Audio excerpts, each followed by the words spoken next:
श्री बंशीधर भगत जी, संसद में हमारे साथी श्रीमती माला राजलक्ष्मी जी, श्री अजय टम्टा जी, अन्य सांसद और विधायकगण और कुमाऊं के मेरे प्यारे भाइयों और बहनों,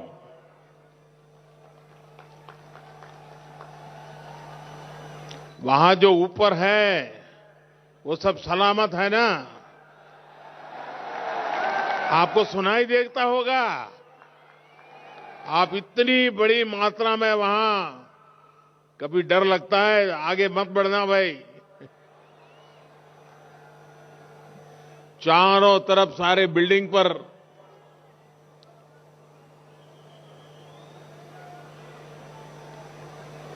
आपका ये प्यार, आपका आशीर्वाद, इसके लिए मैं आपका बहुत बहुत आभारी हूं।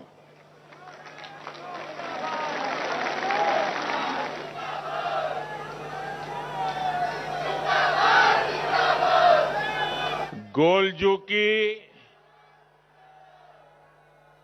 यो पवित्र धरती कुमाऊं में आपू सबे भाई बहन को म्यार नमस्कार। वह सबे नानतिना के म्योर प्यार व आशीष। जागेश्वर, बागेश्वर, सोमेश्वर, रामेश्वर, इन तीर्थस्थलों की शिवस्थली को मेरा शत शत प्रणाम। देश की आजादी में भी कुमाऊं ने बहुत बड़ा योगदान दिया है। यहां पंडित बद्रीदत्त पांडे जी, उनके नेतृत्व में उत्तरायणी मेले में कुली बेगार प्रथा का अंत हुआ था। साथियों, आज कुमाऊं आने का सौभाग्य मिला तो स्वाभाविक है कि आप लोगों के साथ जो मेरा पुराना नाता रहा है, जो गहरा नाता रहा है, उसकी पुरानी यादें ताजा होना बहुत स्वाभाविक है। और ये इतनी आत्मीयता से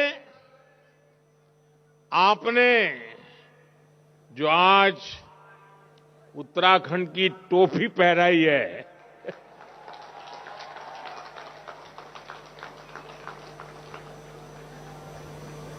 मेरे लिए इससे बड़ा गर्व क्या हो सकता है। मैं इसे छोटा सम्मान नहीं मानता हूं। उत्तराखंड के गर्व के साथ मेरी भावनाएं जुड़ जाती हैं। आज यहां 17,000 करोड़ रुपए से अधिक के विकास कार्यों का लोकार्पण और शिलान्यास हुआ है। ये सारे प्रोजेक्ट्स कुमाऊं के सभी साथियों को बेहतर कनेक्टिविटी, बेहतर स्वास्थ्य सुविधाएं देने वाले हैं। और मैं आपको एक और खुशखबरी आज देना चाहता हूं। हल्द्वानी वालों के लिए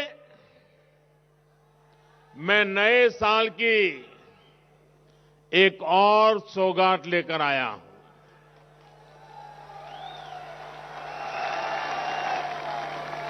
हल्द्वानी शहर के ओवरऑल इंफ्रास्ट्रक्चर के लिए, विकास के लिए हम लगभग 2,000 करोड़ रुपए की योजना लेकर आ रहे हैं।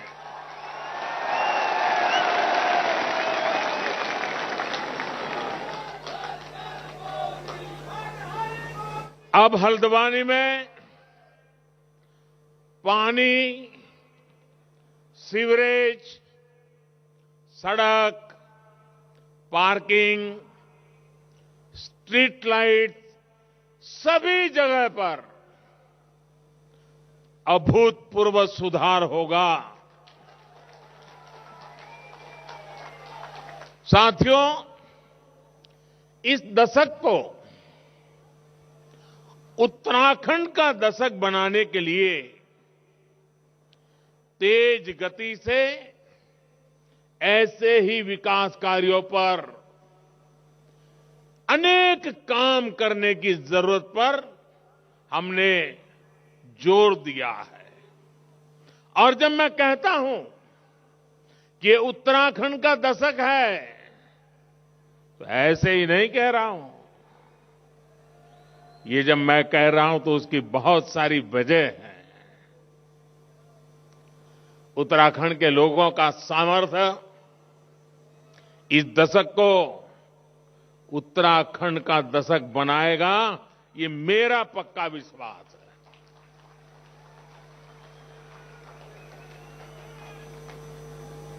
मैं इस मिट्टी की ताकत को जानता हूं दोस्तों। उत्तराखंड में बढ़ रहा आधुनिक इंफ्रास्ट्रक्चर, 4 धाम महापरियोजना, नए बन रहे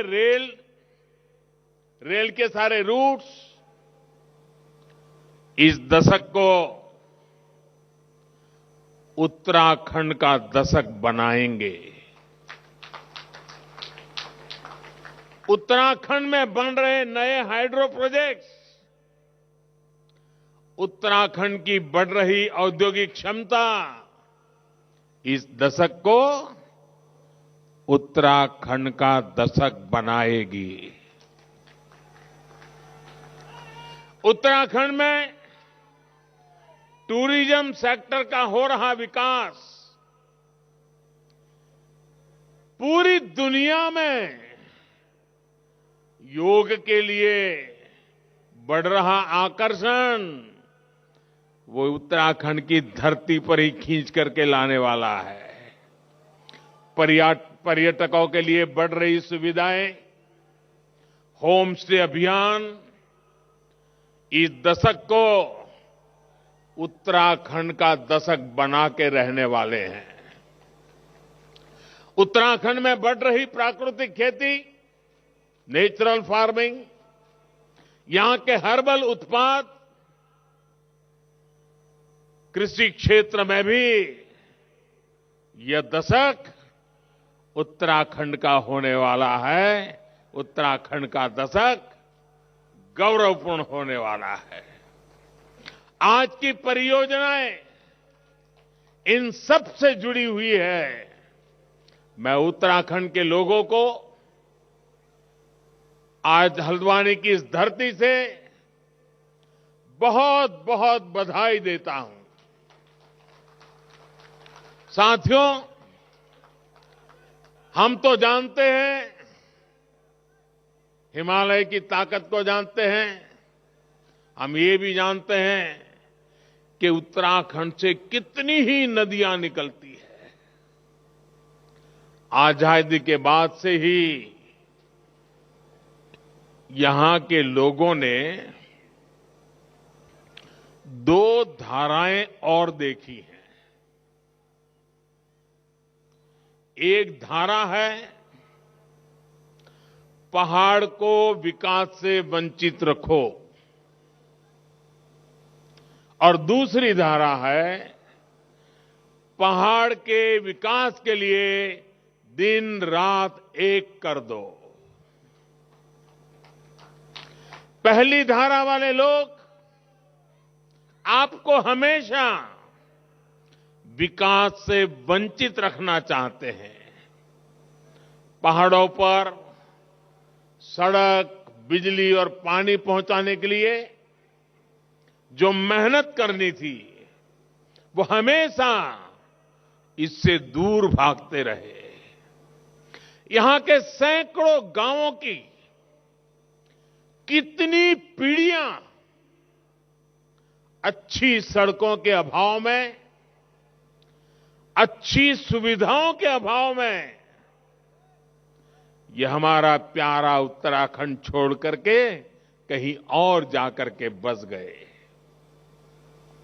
आज मुझे संतोष है कि उत्तराखंड के लोग, देश के लोग, ये जो बर्बादी लाने वाले लोग रहे हैं ना, उनका कच्चा चिट्ठा खोल चुके हैं, उनका सच जान चुके हैं। आज हमारी सरकार सबका साथ, सबका विकास के मंत्र के साथ तेज गति से देश को नई ऊंचाई पर ले जाने में जुटी है। आज ऊधमसिंह नगर जिले में एम्स ऋषिकेश के सैटेलाइट केंद्र और पिथौरागढ़ में जगजीवन राम सरकारी मेडिकल कॉलेज की आधारशिला रखी गई है।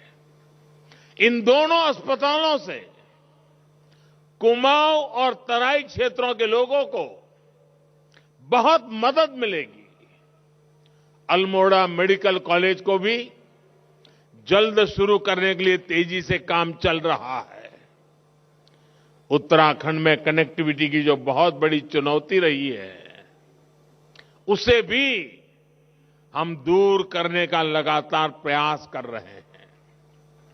आज इस कार्यक्रम में भी करीब 9,000 करोड़ रुपए के प्रोजेक्ट तो सड़क निर्माण से जुड़े हैं। प्रधानमंत्री ग्राम सड़क योजना के तहत 1200 किलोमीटर ग्रामीण सड़क बनाने का काम भी शुरू हुआ है। इन सड़कों के अलावा 151 पुलों के निर्माण का काम भी किया जाएगा। भाइयों और बहनों, आपको सुख सुविधा से वंचित रखने की सोच रखने वालों के, उनके कारण ही मानस खंड, जो मान सरोवर का प्रवेश द्वार था, सड़कों से वंचित रहा। हमने न सिर्फ Tanakpur Pithoragarh all weather road पर काम किया, बल्कि लीपू लेक तक की भी सड़क बनाई और इस पर आगे भी विस्तार कार्य चल रहा है। वैसे आज जब जनता जनार्दन इन लोगों की सच्चाई जान चुकी है, तो इन लोगों ने एक नई दुकान खोल रखी है। ये दुकान है अफवाह फैलाने की। अफवाह मैन्युफैक्चर करो, फिर अफवाह को प्रवाहित करो और उसी अफवाह को सच मान करके दिन रात चिल्लाते रहो। मुझे बताया गया है कि यहां टनकपुर बागेश्वर रेल लाइन को लेकर ये उत्तराखंड विरोधी नए भ्रम फैला रहे हैं। साथियों, टनकपुर बागेश्वर रेल लाइन का फाइनल लोकेशन सर्वे इस प्रोजेक्ट का बहुत बड़ा आधार है और इसलिए हो रहा है ताकि इस रेल लाइन पर जल्दी से जल्दी काम शुरू हो सके। और मैं आप लोगों को आज यहां करके विश्वास देने के लिए आया हूं। आज ऋषिकेश कर्णप्रयाग रेल रूट बन रहा है, कल टनकपुर बागेश्वर रूट भी ऐसे ही बनेगा। मेरे उत्तराखंड के भाइयों और बहनों, ये शिलान्यास के सिर्फ पत्थर नहीं है, ये पत्थर मात्र नहीं है, ये वो संकल्प शिलाएं हैं जो डबल इंजन की सरकार सिद्ध करके दिखाएगी। साथियों, उत्तराखंड अपनी स्थापना के 2 दशक 20 साल पूरे कर चुका है। इन वर्षों में आपने ऐसे भी सरकार चलाने वाले देखे हैं जो कहते थे, चाहे उत्तराखंड को लूट लो, मेरी सरकार बचा लो। इन लोगों ने दोनों हाथों से उत्तराखंड को लूटा। जिन्हें उत्तराखंड से प्यार हो, वो ऐसा सोच भी नहीं सकते। जिसे कुमाऊं से प्यार हो, वो कुमाऊं छोड़कर नहीं जाता। ये तो देवभूमि है।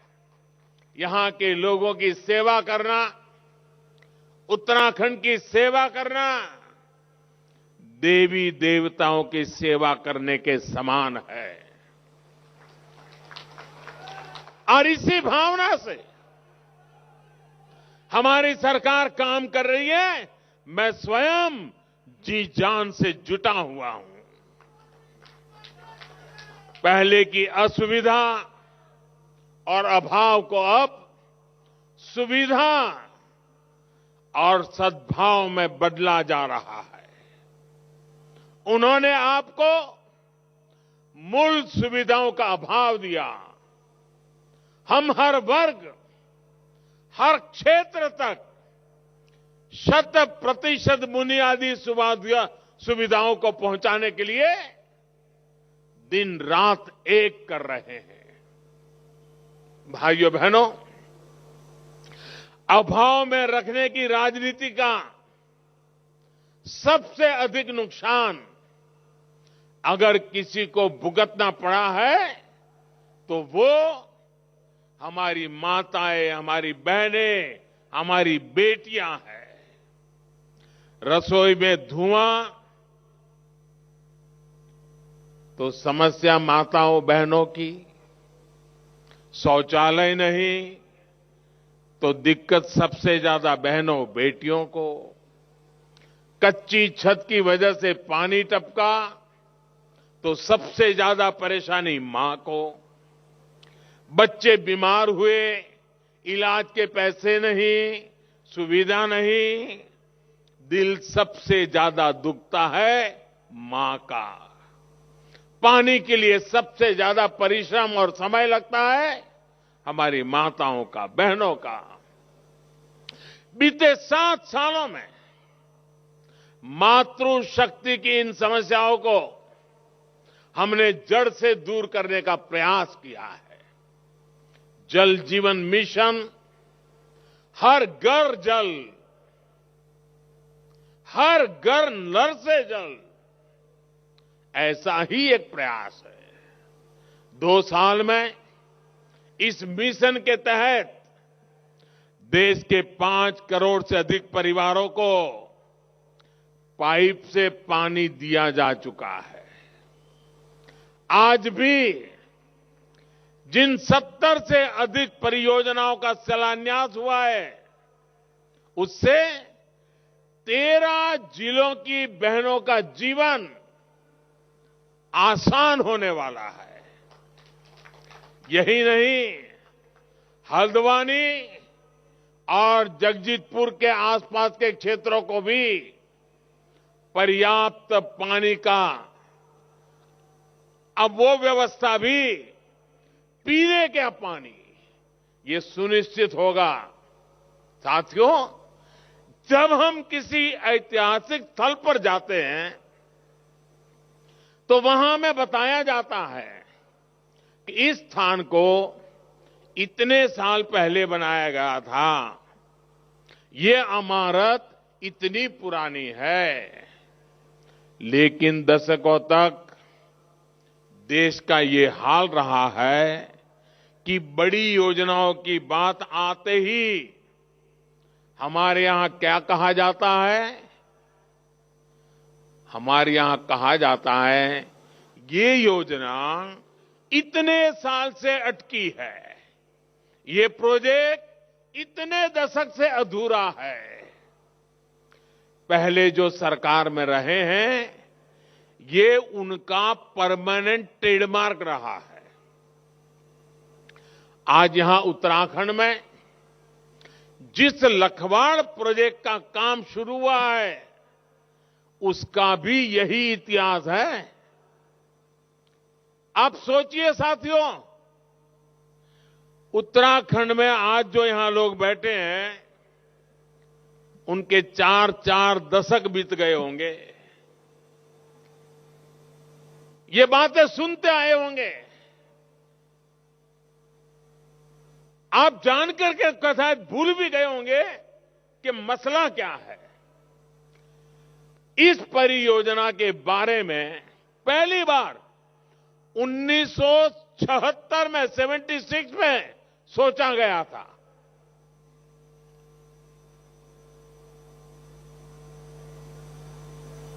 करीब करीब अब 50 साल हो जाएंगे इस बात को। आज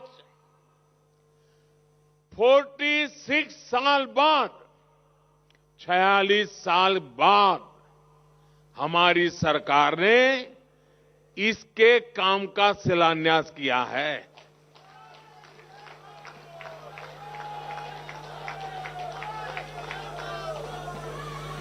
मैं जरा उत्तराखंड के भाइयों बहनों को पूछना चाहता हूं,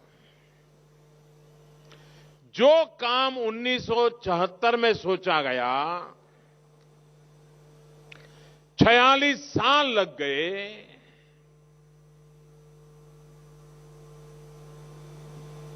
ये गुनाह है कि नहीं है? ऐसे नहीं लगना चाहिए गुनहगारों को गुनाह है। ये गुनाह है कि नहीं है? ये गुनाह है कि नहीं है? ऐसा गुनाह करने वालों को सजा मिलनी चाहिए कि नहीं मिलनी चाहिए? इस प्रकार से देरी करने से आपका नुकसान हुआ है कि नहीं हुआ है? उत्तराखंड का नुकसान हुआ है कि नहीं हुआ है? दो पीढ़ी का नुकसान हुआ है कि नहीं हुआ है? क्या ऐसे पाप करने वालों को भूल जाओगे क्या? ऐसा गुनाह करने वालों को भूल जाओगे क्या? या उनकी बड़ी बड़ी बातों से भ्रम में आ जाओगे क्या?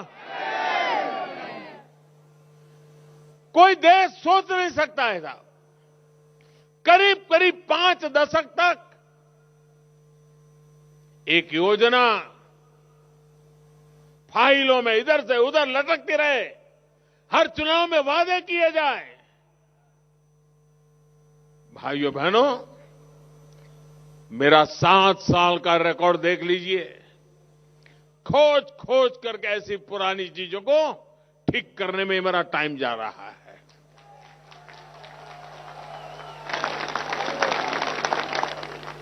अब मैं काम को ठीक कर रहा हूं, आप उनको ठीक कीजिए।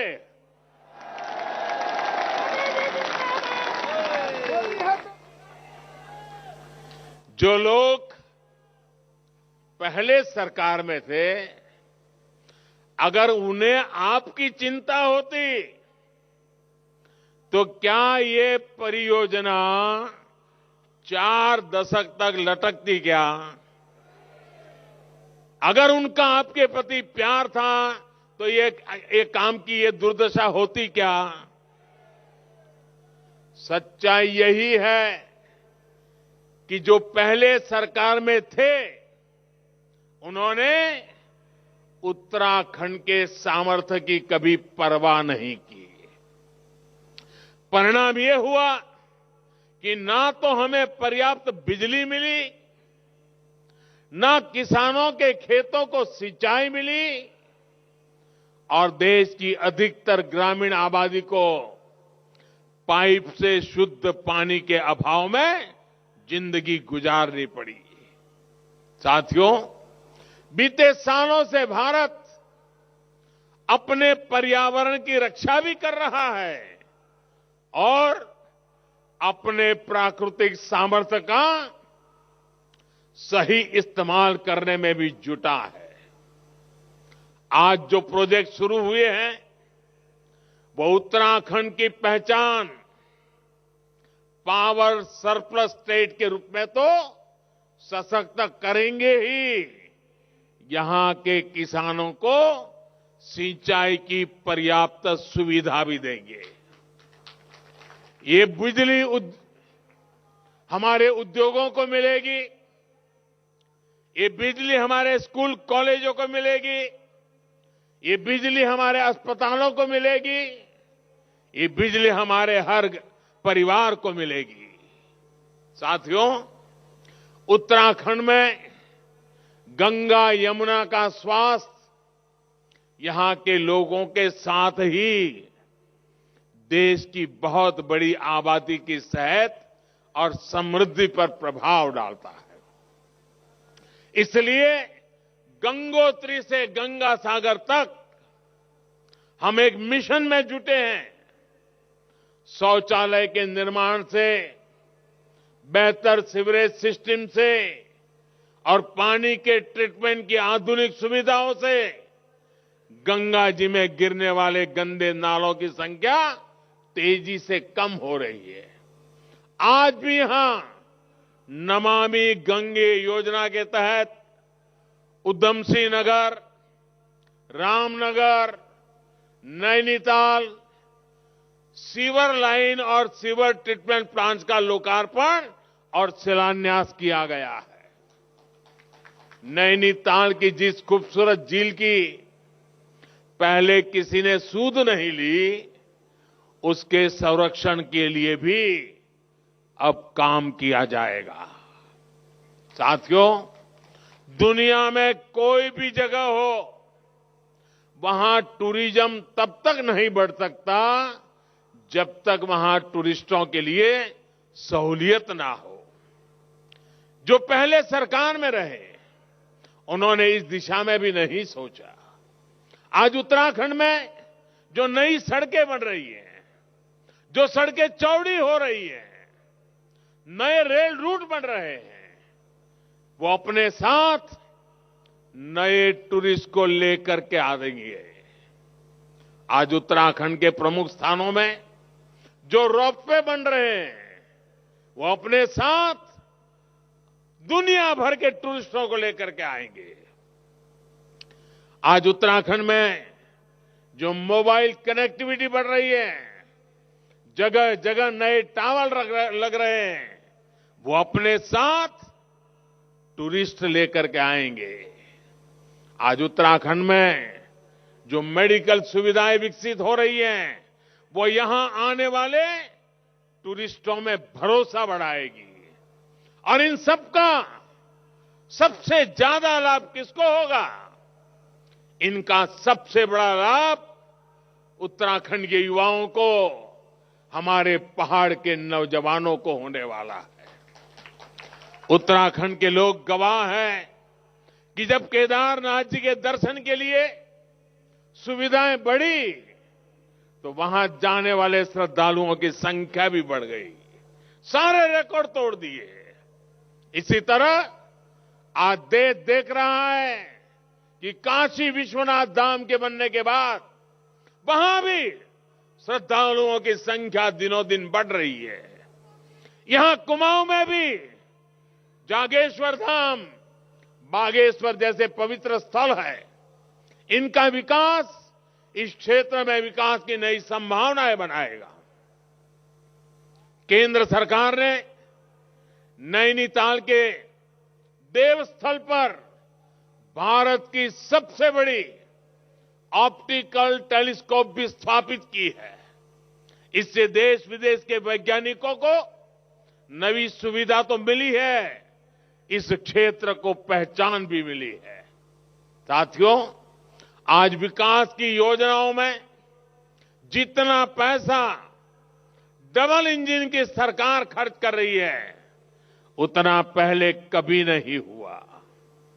जब ये सड़कें बनती हैं, नई इमारतें बनती हैं, पीएम आवास के घर बनते हैं, नए रेल रूट बनते हैं, तो उसमें स्थानीय उद्योगों के लिए, हमारे उत्तराखंड के उद्यमियों के लिए नई संभावनाएं बनती हैं। कोई उत्तराखंड का ही व्यापारी इनके लिए सीमेंट सप्लाई करता है, कोई उत्तराखंड का ही कारोबारी इनके लिए लोहा गिट्टी सप्लाई करता है, कोई उत्तराखंड का ही इंजीनियर इनकी डिजाइन से जुड़े कामों को आगे बढ़ाता है। विकास की ये योजनाएं आज यहां रोजगार के अनेकों अवसर बना रही है। उत्तराखंड के जो युवा अपने दम पर अपना रोजगार करना चाहते हैं, उनके साथ भी डबल इंजन की सरकार पूरी शक्ति के साथ खड़ी है। मुद्रा योजना के तहत नौजवानों को बिना बैंक गारंटी सस्ता लोन दिया जा रहा है। जो नौजवान खेती से जुड़े हैं, उन्हें किसान क्रेडिट कार्ड से मदद दी जा रही है। यहां पर छोटी दुकानदारी करने वाले भाइयों बहनों को स्वनिधि योजना के माध्यम से मदद मिल रही है। उत्तराखंड के गरीबों के लिए, मध्यम वर्ग के युवाओं के लिए हमारी सरकार ने बैंकों के दरवाजे खोल दिए हैं। वो अपने सपने पूरे कर सके, कोई बाधा उनके रास्ते में ना आए, इसके लिए हम जी जान से जुटे हुए हैं, दिन रात काम कर रहे हैं। यहां उत्तराखंड में आयुष और सुगंधित उत्पादों से उससे जुड़े हुए उद्योगों के लिए भी अनेक संभावनाएं हैं। देश और दुनिया में इसके लिए एक बहुत बड़ा बाजार है। काशीपुरा का एरोमा पार्क उत्तराखंड की इसी ताकत को बल देगा, किसानों को संबल देगा, सैकड़ों युवाओं को रोजगार देगा। इसी तरह प्लास्टिक औद्योगिक पार्क भी रोजगार के अनेक अवसरों का सृजन करेगा। भाई और बहनों, आज दिल्ली और देहरादून में सत्ता भाव से नहीं, सेवा भाव से चलने वाली सरकारें हैं।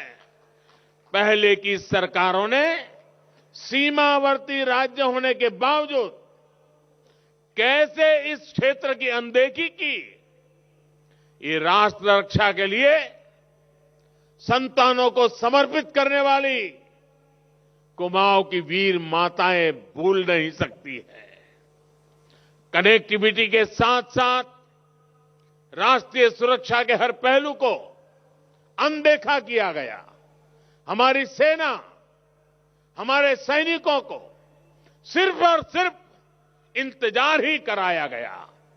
वन रैंक वन पेंशन के लिए इंतजार, आधुनिक अस्त्र शस्त्र के लिए इंतजार, बुलेट प्रूफ जैकेट जैसे जरूरी सुरक्षा कवच के लिए इंतजार, आतंकियों को करारा जवाब देने के लिए इंतजार। लेकिन ये लोग सेना और हमारे वीर सैनिकों का अपमान करने में हमेशा आगे रहे हैं, तत्पर रहे हैं। सेना को कुमाऊं रेजिमेंट देने वाले उत्तराखंड के वीर लोग इस बात को कभी भी भूल नहीं सकते। साथियों, उत्तराखंड तेज विकास की रफ्तार को और तेज करना चाहता है। आपके सपने ये हमारे संकल्प है। आपकी इच्छा हमारी प्रेरणा है और आपकी हर आवश्यकता को पूरा करना ये हमारी जिम्मेदारी है। डबल इंजन की सरकार पर आपका ऐसा ही आशीर्वाद इस दशक को उत्तराखंड का दशक बनाएगा। एक बार फिर विकास परियोजनाओं के लिए आप सबको, पूरे उत्तराखंड को मैं बहुत बहुत बधाई देता हूं, आपका हृदय से अभिनंदन करता हूं। पोरू बटी साल 2022 उनेरु छो आपू सब उत्तराखंडीन के नई साले की बधाई। तथा दगाड़ में उणु धुधुती त्यारे की लय बधे। भारत माता की, भारत माता की, भारत माता की। बहुत बहुत धन्यवाद। माननीय प्रधानमंत्री श्री नरेंद्र मोदी जी का बहुत बहुत धन्यवाद कि आपने बहुमूल्य समय इस कार्यक्रम को दिया। वास्तव में मेहनत और पसीने की स्याही से जो लिखते हैं। Right, that is Prime Minister Narendra Modi in the election-bound Uttarakhand. Remember, BJP will want to ensure that this will be the state that BJP will be in power. At this point, of course, as we heard from what the Bharatiya Janata Party's star campaigner was saying, that they will be reaching out to all, especially poor, especially women, and for all the problems that this country, according to the Prime Minister, has been facing for the past 50 years. This government, according to Prime Minister Modi, is trying to change it, improve the country, and welfare for the poor is on agenda.